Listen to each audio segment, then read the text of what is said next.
जनाबाई, इन सब भक्तों के चरित्र से क्या अनुभूति मिली? इन्होंने सबने शांति का पथ चुना। सुख भले ही नहीं दिखता है, आप इनका चरित्र देखेंगे तो वहां सुख का अनुभव नहीं होता है, शांति का अनुभव होता है। ज्ञानेश्वर, आकाश मार्ग में अनेक दिव्य आत्माएं घूम रही हैं भारत के, कि कोई ऐसे माता पिता हमको मिलें जिनके यहां हम जन्म लेकर के जाएं और भक्ति का प्रचार करें। सब लोग ध्यान से देखिए, इधर देखिए, सुनिए कथा। तो विठल दास जी, उनका विवाह रुक्मणी बाई जी के साथ में हुआ। आप दोनों एक भवन में रहते थे और बड़ा अकिंचन निष्किंचन जीवन जी रहे थे, मतलब ब्याह के बाद भी ब्रह्मचारी ही थे।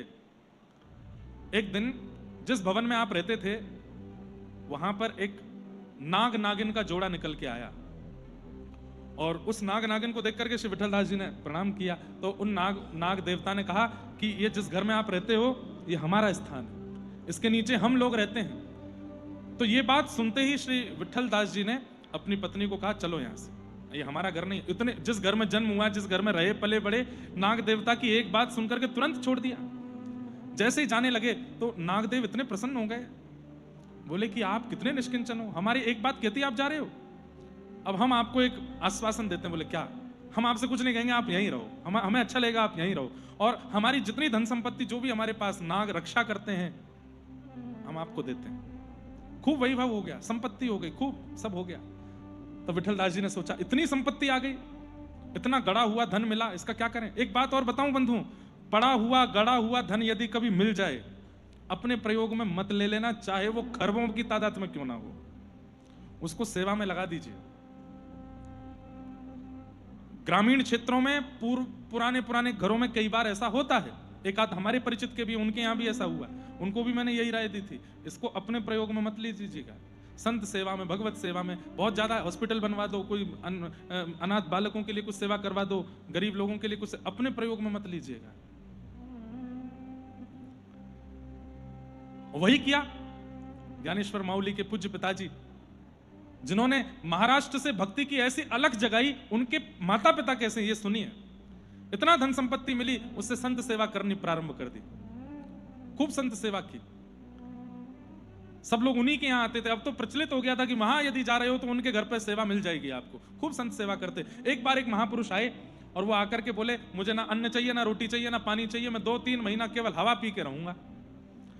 तो इनके विठल दास जी उनको देखते थे, वो हवा पी के ही रहे 3 महीने तक।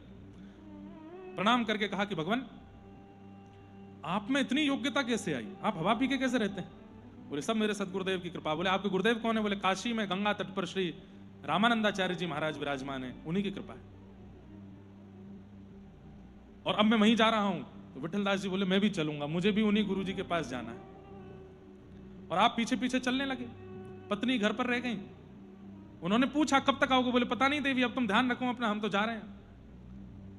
नव गृहस्थी हैं, ब्याह हुआ है कुछ दिन पहले ही, नए नए अभी सब जीवन प्रारंभ हुआ, पत्नी को छोड़ के चले गए। थोड़ी देर बाद देखते हैं कि वो जो साधु महात्मा आया था, उसके अगल बगल में एक गौर वर्ण का और एक श्याम वर्ण का मानो राजकुमार बालक चल रहे हों। तो विठल दास जी ने पूछा, हे महाराज जी, ये आपके बगल में ये 2 राजकुमार कौन है? तो वो राजकुमार भी हंसने लगे और वो महापुरुष भी हंसने लगे। और तभी इनके मन में आया, मानो जैसे ये बीच में जो खड़े हैं महात्मा, ये विश्वामित्र हैं, और इनके एक तरफ राघव जी हैं और एक तरफ लक्ष्मण जी। उन्होंने कहा, बोले आप यही तो नहीं है? तुरंत प्रसन्न होकर उन्होंने आशीष दिया। बोले कि आप अपने रूप को नहीं पहचान पा रहे हैं, आप भी त्रेता के राजा जनक हैं, श्री जानकी जी के पिताजी, श्री राघव जी के ससुर जी। आपका ये पुनः अवतार हुआ है कलयुग में। ये दर्शन करके तो आप तुरंत मूर्छित होकर के वहां गिर पड़े, और वो संत और दोनों राजकुमार राम और लक्ष्मण अंतर ध्यान हो गए। आपको जब होश आया तो आप दौड़ करके काशी गए। काशी में जाकर के रामानंदाचार्य जी के चरणों में प्रणाम किया और कहा कि मुझे सन्यास दीक्षा दो। सन्यास दीक्षा का एक नियम है, अगर ब्याह नहीं हुआ है तो मां और पिता की आज्ञा होनी चाहिए, तो ही सन्यास दीक्षा मिलती है। और विवाह यदि हो गया है तो पत्नी की आज्ञा होनी चाहिए। पत्नी अगर कह दे कि आप सन्यास ले लीजिए तो सन्यास हो सकता है। कितने भी गुरु दीक्षा दे दें, कितने भी आप विरक्त हो जाओ, पत्नी ने अगर मना कर दिया कि सन्यास दीक्षा नहीं लेनी है तो आप सन्यासी हो ही नहीं सकते। इन्होंने जाकर के रामानंदाचार्य जी से कह दिया कि मुझे सन्यास दीक्षा दो। ना रामानंदाचार्य जी ने पूछा, ना इन्होंने बताया कि इनका ब्याह हो चुका है, उन्होंने इनको दीक्षा दे दी। अब ये उन्हीं के साथ रहने लगे। बिल्कुल विरक्त भाव से। इनका नाम भी बदल गया, सन्यास का नाम कुछ और हुआ। रामानंदाचार्य जी ने संकल्प लिया, अब हम भारत तीर्थ भ्रमण पर जाएंगे। आप उनके साथ ही रहते थे और बस 24 घंटे हरिस्मरण, क्योंकि इसी के लिए वो जन्मे थे। भ्रमण करते करते करते करते जब आप पंढरपुर आए, पंढरपुर के आगे जब आप अपने गांव पहुंचे, संभवतः आलंदी में ज्ञानेश्वर माउली का स्थान, या पैठण के पास में कोई गांव है? आपे हाँ, पैठण के पास में गांव है।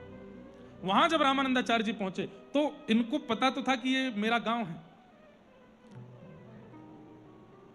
आप रामानंदाचार्य जी से बोले चलें आगे रुकेंगे, तो पता नहीं रामानंदाचार्य जी के मन में क्या है, बोले आज यहीं रुकेंगे। रात्रि वहीं रुके। सुबह पूरे गांव के लोग दर्शन करने आए और उनमें श्री विठलदास जी की पत्नी भी आई। विठलदास जी तो भाई सन्यास के बाद आप माता पिता को माता पिता भी नहीं बोल सकते। आपको सन्यास अगर होता है तो सन्यास के बाद ऐसा बोलना पड़ता है, ये हमारे शरीर के पिता हैं, मेरे पिता हैं, ऐसा नहीं कह सकते आप। मेरे शरीर के पिता हैं, मैं तो आत्मा हूं। सन्यास का ये स्वरूप है। ये मेरे शरीर की पत्नी है, ऐसा बोलते हैं। तो विठलदास जी को तो कोई ऐसा ममत्व भी नहीं था पत्नी के प्रति और कुछ हुआ भी नहीं। आप तो आंख बंद करके बैठे थे। इनकी पत्नी को भी ऐसा नहीं था कि मैं जाऊं जाके बोलूं कि आप मुझे छोड़ के क्यों चले गए, कुछ नहीं। पूरा गांव दर्शन करने आया था रामानंदाचार्य जी के, तो वो भी आई। उनको तो पता भी नहीं था कि विठलदास जी इनके साथ हैं। आपने जैसे ही जाकर के रामानंदाचार्य जी को प्रणाम किया, इनकी पत्नी ने, तो रामानंदाचार्य जी के मुख से अब देखा सौभाग्य के चिन्ह हैं। अभी ज्यादा समय ब्याह को हुआ नहीं होगा, 3-4 साल का ही हुआ होगा। उन्होंने सीधे आशीर्वाद दिया, सौभाग्यवती भव, पुत्रवती भव।